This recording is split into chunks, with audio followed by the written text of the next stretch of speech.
Hello, this is Dr. Russell Jennings, pediatric thoracic surgeon in the Esophageal and Airway Treatment Center, Division of Pediatric Thoracic Surgery at Johns Hopkins All Children's Hospital in St. Petersburg, Florida.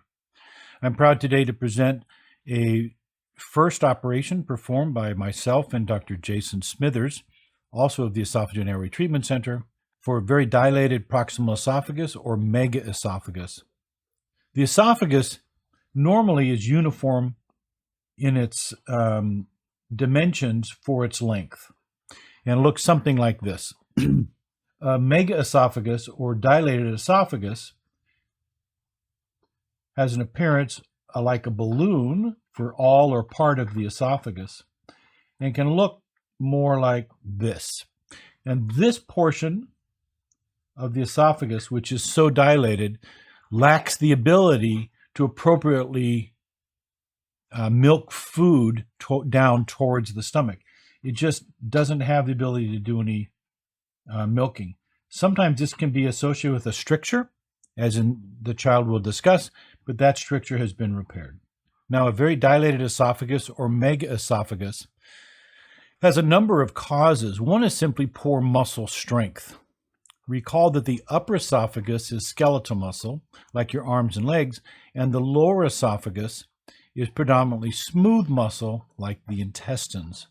So they respond differently and have different characteristics. Another cause of a dilated or mega-esophagus would be poor nerve function.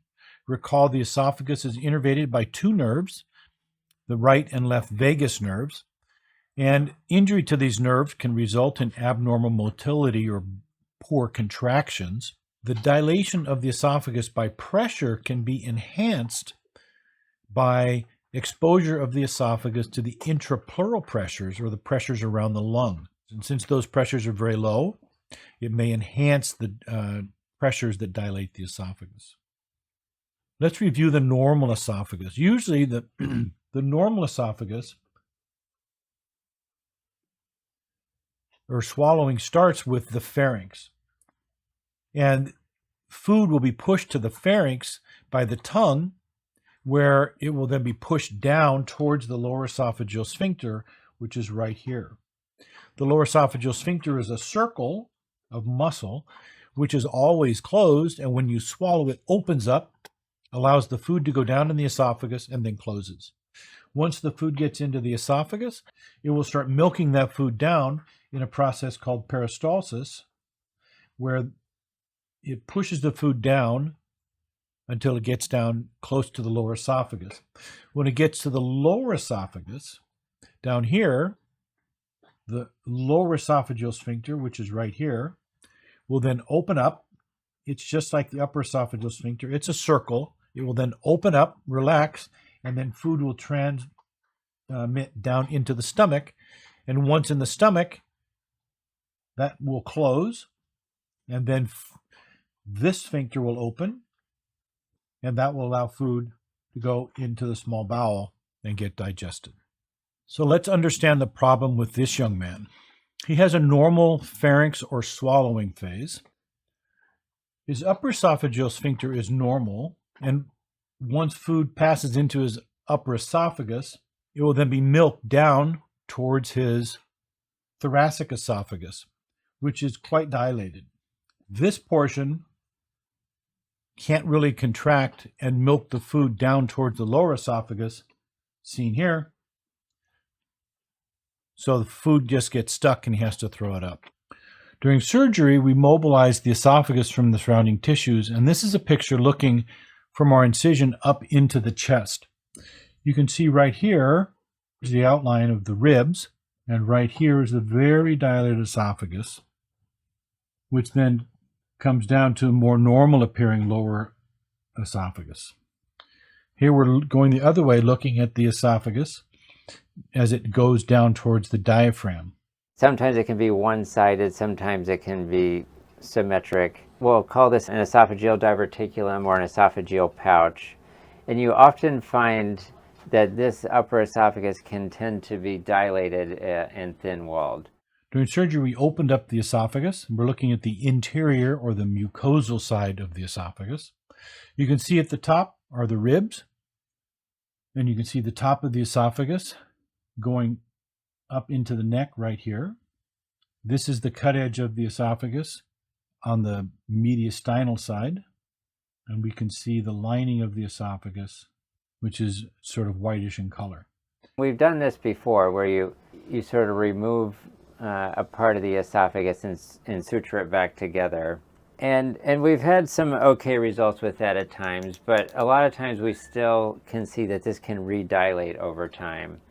The problem being that the muscle wall of the esophagus in this area is still too thin. Our goal is to make this esophagus half as wide and twice as thick. Here you can see we've placed a dilator into the esophagus exactly the size we want it to be. In this case, 16 millimeters. And we can see the interior of the esophagus right here.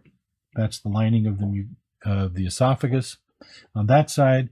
And on this side, we can see the esophagus with its lining right here.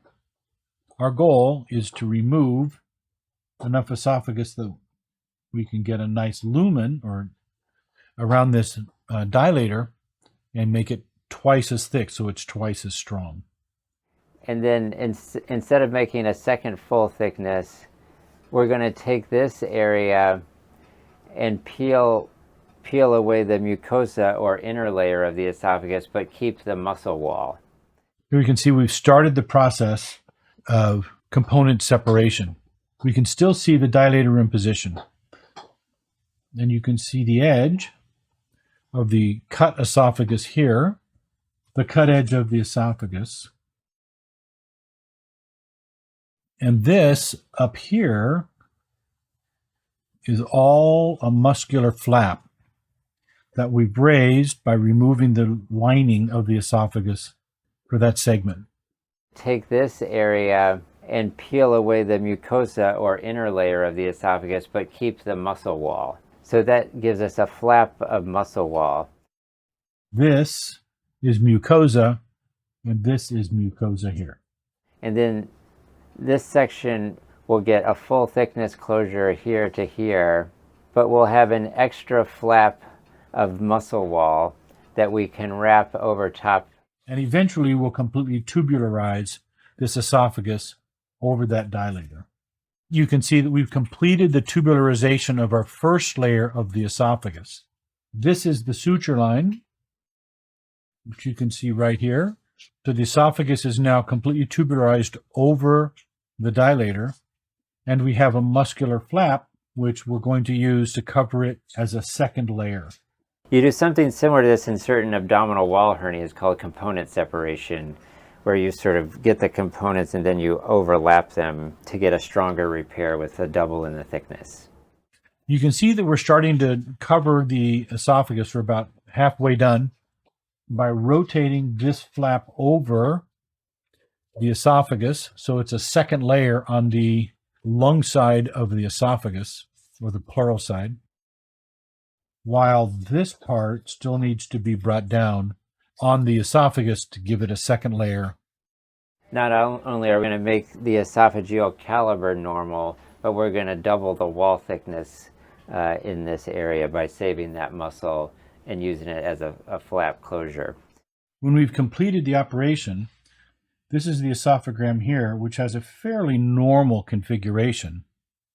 It's narrow, and it should have pretty good ability to transmit food down into the lower esophagus here, even if it doesn't have great peristalsis. Preoperatively, he had a very dilated esophagus. He had sort of a normal cervical esophagus that went into his proximal esophagus, which was very dilated and prevented any good motility or passage of food down to his lower esophagus. After surgery, he had a much more normal appearing esophagus, which is more able to transmit food from his mouth down into his stomach. We call this the esophageal component separation procedure for dilated or mega-esophagus. As far as we know, this is the first time this operation has been performed for dilated mega-esophagus. It seems very successful. Early results are very promising. This is only one child. Structurally, we have a near normal esophagram, and symptomatically, he can now eat anything that's solid and is gaining weight. We will need more experience with the operation to better understand its use, better understand which patients will benefit from the operation, and we need longer term follow-up, and we need to know how to improve the operation over time.